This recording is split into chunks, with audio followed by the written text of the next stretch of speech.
আসসালামু আলাইকুম রহমতুল্লাহ। আশা করি সকলে ভালো আছেন।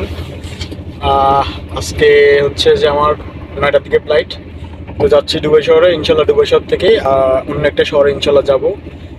কি জানি বলে, এটা শীঘ্রই আপনাদেরকে জানাতে হবে আর কি। তো সবাই যাইতেছি, আমার আমার জন্য দোয়া দোয়া করবেন। ইনশাল্লাহ আমি যাতে আমার সেই সালামতে আবার আপনাদের আমার মাঝে ফিরে আসতে পারি।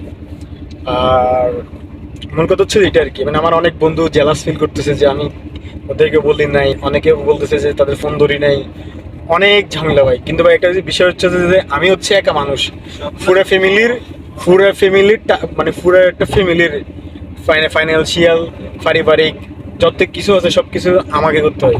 তো আমি যে কি পরিমাণ যে ব্যস্ততার মধ্যে আছি শুধুমাত্র আমি জানি, আর কেউ জানে না ভাই।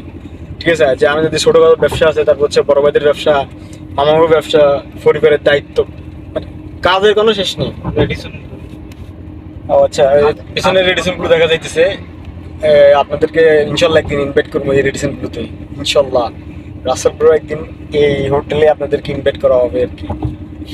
আর ইনশাল্লাহ এটা স্বপ্ন আর কি, এবার বাকিটা আল্লাহ আল্লাহ পাক বিদেশের দিচ্ছে আর জন্য কি। তোকে হাবিবি লইয়া আর কি জানি বলে, তো ঠিক আছে, আল্লাহ হাফেজ, ভালো থাকবেন। আর আমার বন্ধু যারা আছেন তাদেরকে আমি অনেক অনেক মিস করব।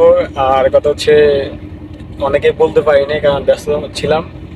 ব্যস্ততার কারণে অডিগারি কিনবি নি বিদেশ তুই হচ্ছে ব্যস্ত থাকার কারণে কারোর সাথে যোগাযোগ বা কন্ট্যাক্ট কোনো কিছু করা নেই। এই বিষয় থেকে আমি অনেক দুঃখিত এবং হচ্ছে আর সবার জন্য দোয়া করবেন। আসসালামু আলাইকুম রহমতুল্লাহ।